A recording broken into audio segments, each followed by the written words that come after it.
Galera, vamos continuar. Agora eu esqueci qual era o assunto que a gente tava conversando aí.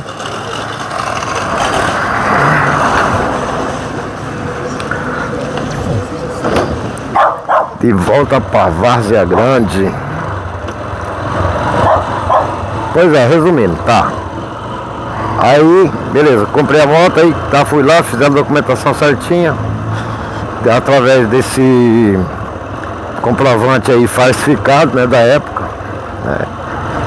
Mas porém, fiz isso só porque, na verdade, eu não tinha comprovante de residência no meu nome, então aí o patrão, meu próprio chefe sugeriu que me levaria naquela época em um lugar lá para fazer esse tipo de papel. E fui, sim, não vou negar não, fui. E graças a isso hoje eu tenho essa motinha aqui. Carro, já tive vários carros, Monza, Gol, Chevrolet, carro da Chevrolet, carro da Volkswagen.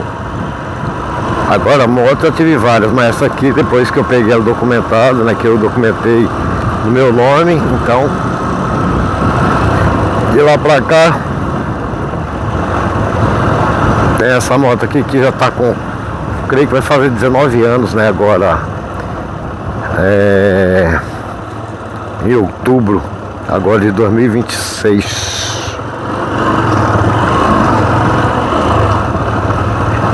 Tá, vamos voltar à história, beleza. Aí no primeiro horário de verão de 2007, tava eu indo para a minha casa, quando de repente, após passar a curva da morte, que fica na Avenida Ulisses Pompeu de Campos, em Várzea Grande, uma blitz da guarda municipal, cara, não passava nem cobra engraxada, menino. Quando eu estiquei o pescoço que eu vi aquela blitz, eu parei no meio da via e fiquei observando. Quando eu olhei para trás, um guardinha estava vindo até seco. Eu acelerei a moto e coloquei essa moto em um estabelecimento comercial e falei pro guarda que a moto era minha, tinha comprado ela, porém eu não tinha habilitação e a moto estava simplesmente na nota fiscal.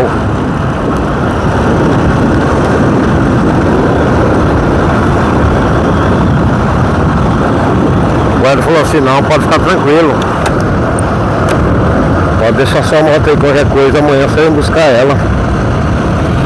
Esperei a guarda municipal na época desmontar a blitz, peguei e fui embora pra casa. Eu tinha um Monza, eu lembro que eu tinha um Monza, eu não pensei duas vezes em vender esse Monza pra mexer com a minha CNH na época. Tá porra. Abri a boca, perguntei pro meu irmão se ele sabia alguém que queria comprar o Monza, que eu queria tirar minha CNH na época. Meu irmão falou assim: não, pode ficar tranquilo, o Monza é meu, vou parcelar sua CNH, tem problema? Eu falei: não, problema nenhum, desde que você assuma as parcelas certinho, você honra o pagamento e o cara me entrega a habilitação. Tá feito. Pegou o Monzão, levou embora pra casa dele. E aí cheguei pro cara da autoescola e falei: irmão, o negócio é o seguinte, eu ando de moto pra cima e pra baixo, cara.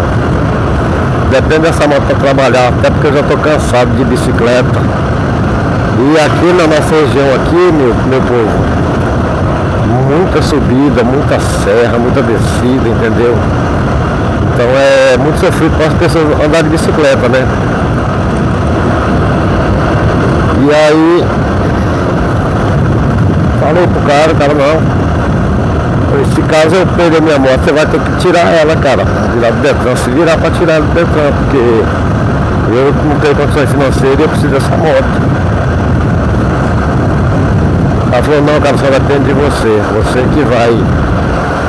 Se você fizer todos os testes, tudo, se você passar tudo de primeira, arrebentando 30 dias, a habilitação está na sua mão. Falei, fechou, irmão. Mas falei com tanta confiança, com tanta convicção que eu ia fazer tudo certo de primeira. Cara, e fui, ó. Fiz a escolinha, fiz tudo. Aí fui pra prova, cara. Prova, já era dessa prova, a prova teórica no computador.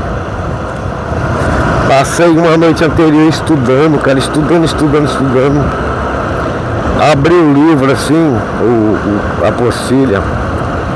Caiu uma pergunta pra mim desse jeito assim, ó. Qual o telefone da Polícia Militar?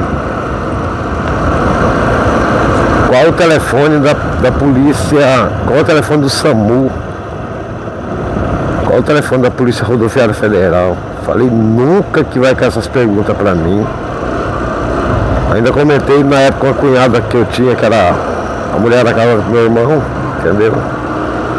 Falei pra ela, essas questões aqui pra mim, porque eu fui abrir o livro, né? Que saiu essas questões pra mim aqui. Qual o número da polícia, o número da Polícia Militar, telefone da Polícia Militar, e qual que é o telefone do SAMU. Aonde que vai cair umas perguntas dessas pra mim lá na hora? E pra minha surpresa, eu fui andando assim, ó, no meio dos computadores, e eu fui lá na frente e dei um passo pra trás, voltei e sentei. E começou as perguntas, e eu respondendo, na convicção que tava certo, olha só.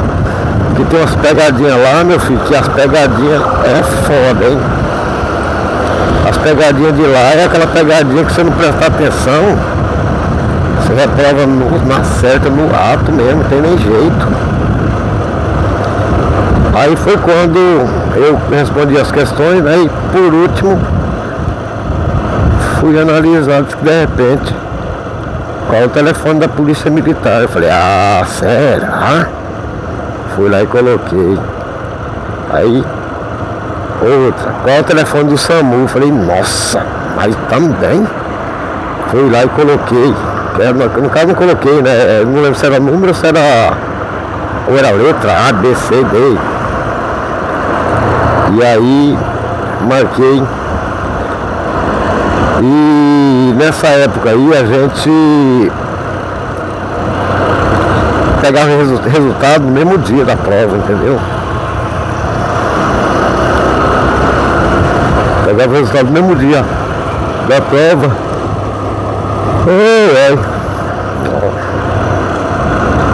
Aí quando eu cheguei lá para pegar o resultado, menino, quando de repente o cara puxou aquela folha lá da impressora,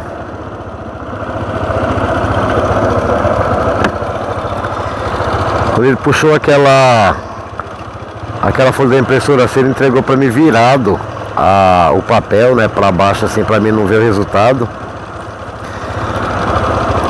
Quando eu olhei assim, moço de Deus, 21 pontos. Passei assim, raspando na trave, menino. Peguei aquele papel assim, meu instrutor na época, que era o próprio dono da autoescola. Quando ele viu assim, ele já catou aquele papel e já falou assim, não, vou levar isso aqui, vou fazer um diploma, vou fazer para colocar na parede, porque você foi um aluno muito excelente, você passou nessa prova aqui de primeira, não sei o que lá mais, coisa rara que acontece com o pessoal agora com esse sistema computadorizado, pá. E pegou meu papel e levou para outra escola. E beleza, aí fiz a prova, tudinho.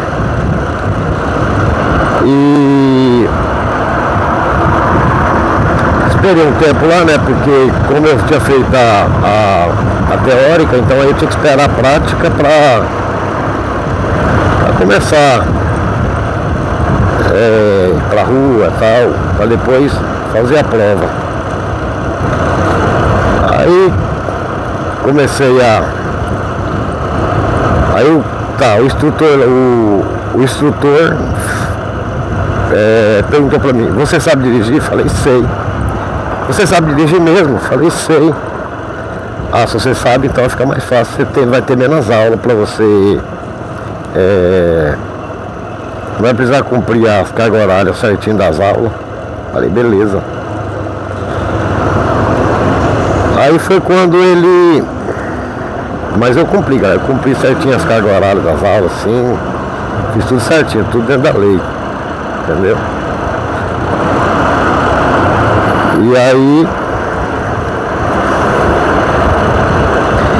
Quando eu fui dirigir o carro, que eu peguei o carro da escola, eu já saía, quando eu ia passar no cruzamento, primeira coisa que eu fazia, coisa errada que muita gente faz até hoje, né?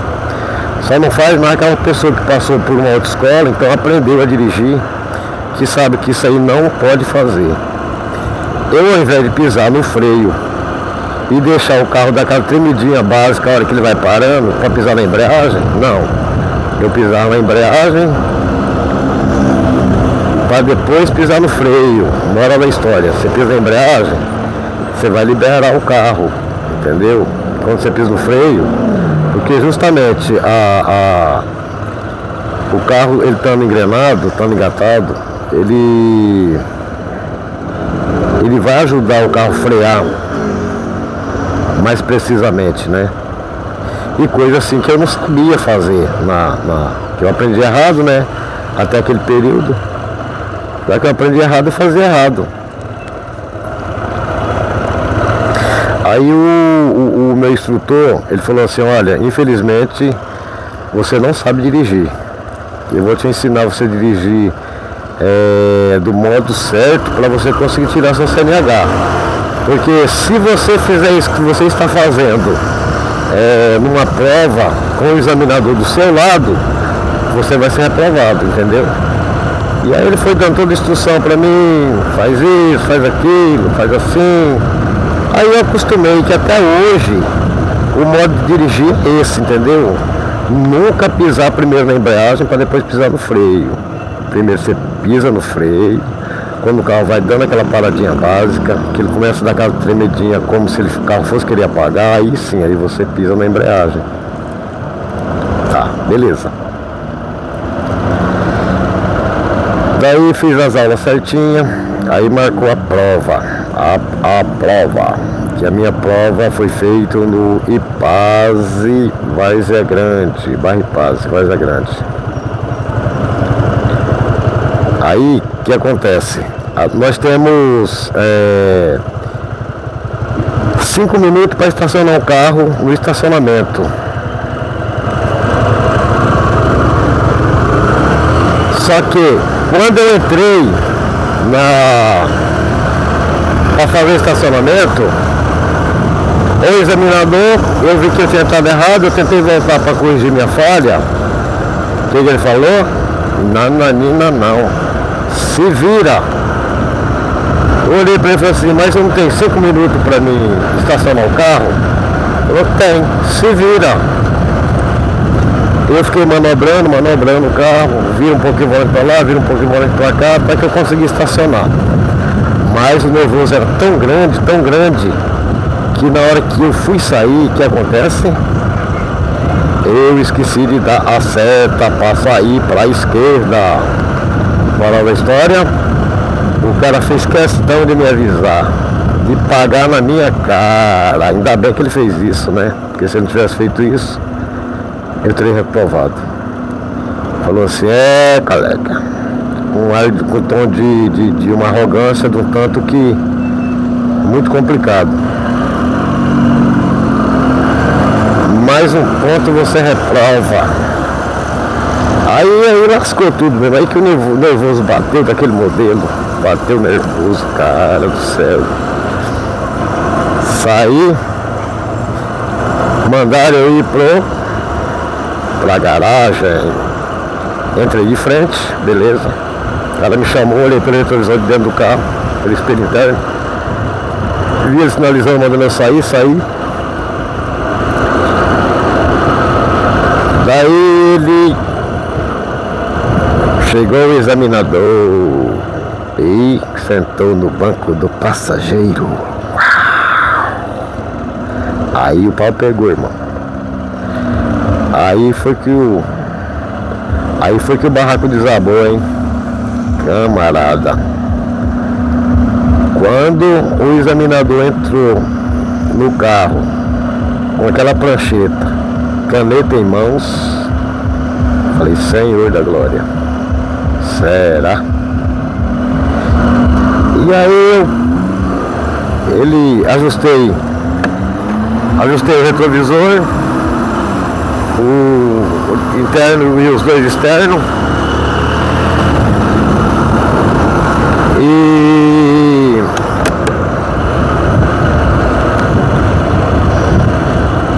e aí fomos pro percurso. E eu nervoso, chaveirinho do carro batia no meu joelho e fazia ling. Não parava de tremer de jeito nenhum. Eu tentava controlar assim, não conseguia controlar aquele nervosismo. Muito doido, hein? Pensando no nervoso. Meu Deus do céu. Beleza. Saí com o cidadão, menino. Pra rua, pro percurso. Chegou lá na frente. Eu tava indo. Vinha vindo uma senhorinha com um monte de sacola na mão. Parei o carro, coloquei neutro, puxei freio de mão, coloquei a mão pra fora e chamei a senhorinha para atravessar a pista. Eu assim olhando a mulher atravessar, eu via pelo canto do olho assim que o cara me deu uma olhada assim e eu imaginei, reprovei. Quando eu olhei assim, porque a gente vê o reflexo do lado do rosto assim, né? Falo, cara, será que eu fiz o certo? Será que eu fiz errado? Será que eu já fui reprovado agora? Mas depois eu meio assim que eu falei, não é possível, porque tipo assim, eu fiz tudo certo. E também eu fiz uma faixa imaginária. E aí eu esperei aquela pessoa e eu chamei ela para passar no tempo certo. E ela passou. Aí depois soltei freio de mão, engatei primeira, ele mandou vira direita, nós fomos, beleza. Segui reto. Continuei seguindo.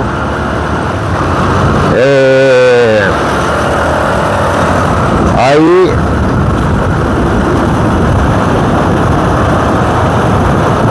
segui viagem, ele mandou vira à esquerda, virei à esquerda de novo, à direita, segue em frente, direita, aliás, esquerda, direita, e pode estacionar aí.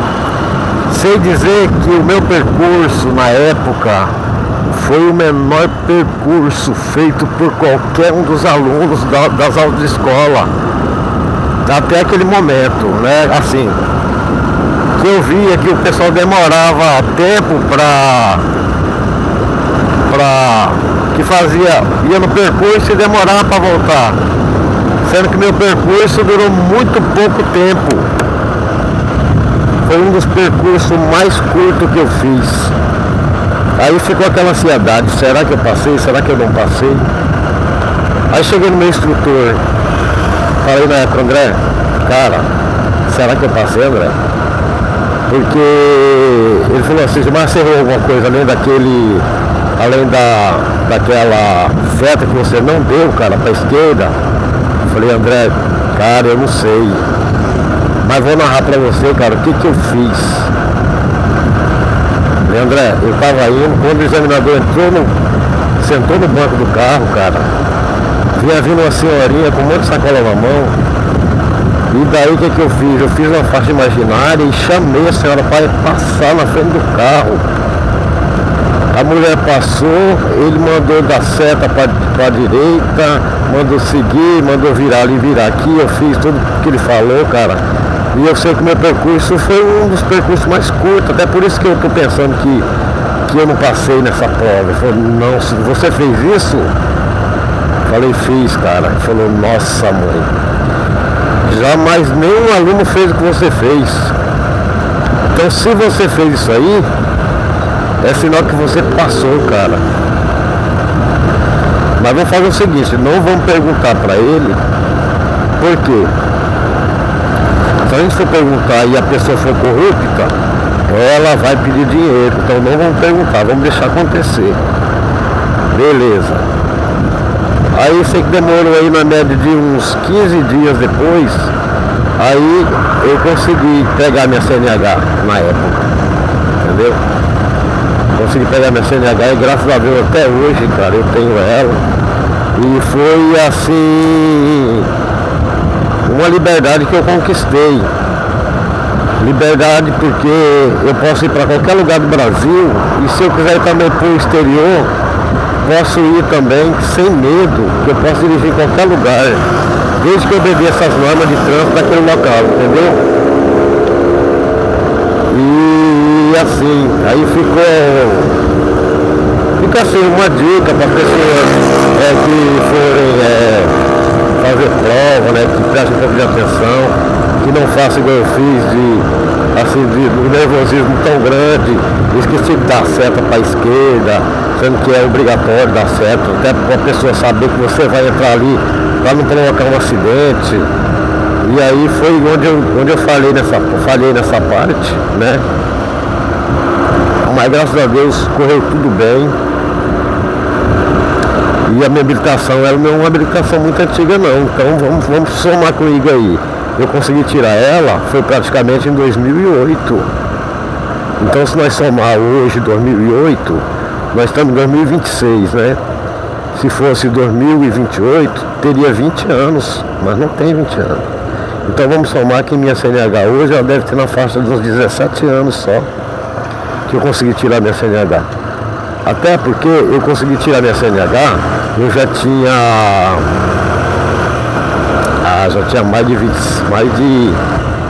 eu tinha mais de 30 e poucos anos, 35 anos, sei lá, 37 anos, quando eu fiz minha CNH, quando eu tirei ela, entendeu?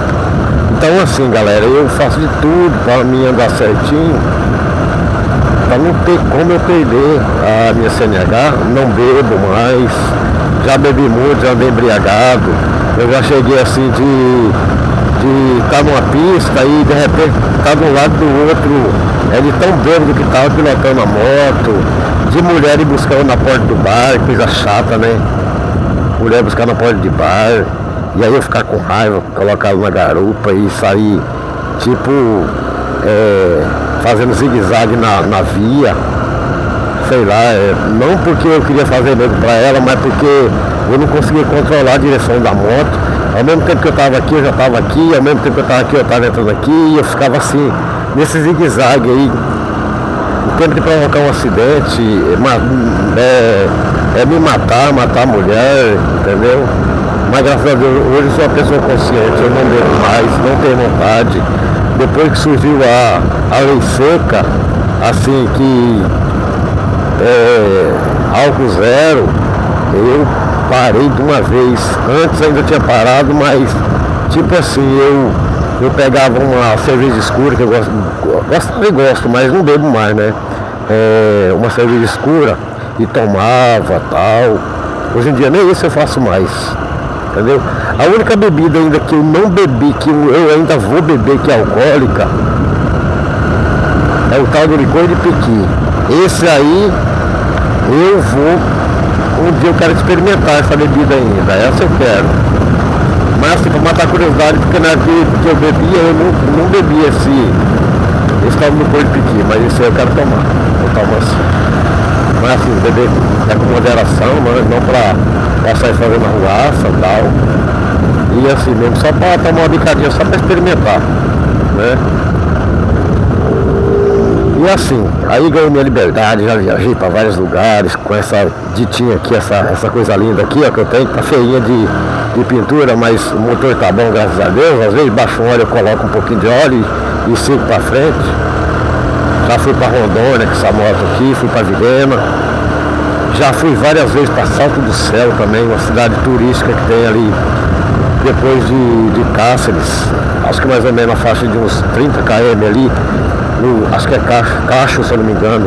Você entra à direita, 100 km, aí você vai chegar em Salto do Céu, uma cidade turística também muito gostosa, cidade que já morei também. Já morei nessa cidade aí, quando eu era criança, já faz tempo, hein? E não é dizer que eu sou também tão velho, não, que sou uma pessoa, sou um novinho, eu tenho só 54 anos e sou muito feliz, tenho muito orgulho da minha idade, entendeu? Uma pessoa experiente, que já viveu bastante para contar muitas histórias aí, já sofreu na vida, que batalhou, venceu, entendeu? E graças a Deus sou um vencedor, não posso reclamar de nada, não posso reclamar, entendeu? E assim, é uma liberdade que eu consegui, que eu conquistei, e que eu não pretendo abrir mão, não. Não pretendo abrir mão de jeito nenhum. A coisa mais boa que tem, você tá andando assim numa via, assim, ó, seja dentro da cidade, seja na BR, igual já aconteceu comigo, que eu fui uma vez com um colega de serviço, nós fomos para Salto. Não, colega de serviço não, colega, amigo assim de infância, de adolescência no caso, nem de infância, mas de adolescência. Uma vez nós fomos para Salto do Céu, foi eu, ele e a esposa dele. Ele foi numa moto, eu fui nessa minha aqui. E aí quando a gente tava vindo, aí lá em Cáceres tem uma praia por nome de Julião. Falei, e aí, vamos passar lá nessa praia? Falou, bora. Chegamos nessa praia de Julião, que é uma praia muito gostosa para tomar banho, que até inclusive já tomei banho nessa praia. E aí tinha um bar, e aí ele chegou no balcão para pedir uma bebida. Só que quando ele pediu essa bebida, eu falei para esse cara, você não bebe, porque se você beber, você vai ficar na estrada, porque se a Polícia Federal parar nós, eu vou seguir viagem porque eu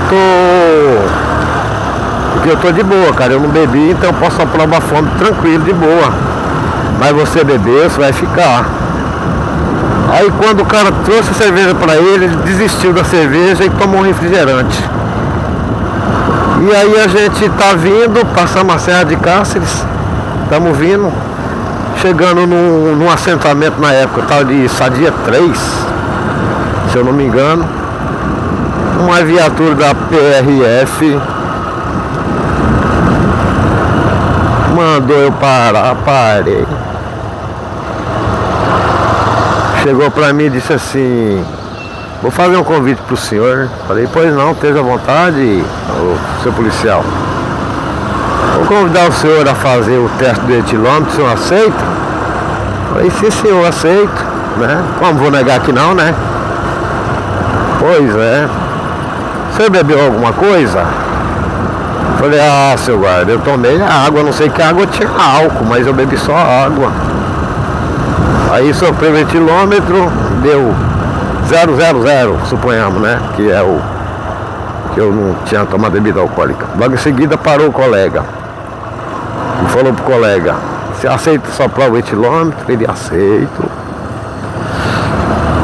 E aí quando ele foi assoprar o etilômetro, o guarda começou a brincar com ele. Ei rapaz, você bebeu, né? Ele, não, seu guarda, bebi não. Você bebeu sim, porque o etilômetro está demorando a calcular a quantidade de álcool que você ingeriu. Eu falei, não, seu guarda, não bebi não. Aí foi quando o guarda pegou, olhou para ele assim e falou assim, não, tô brincando, tá?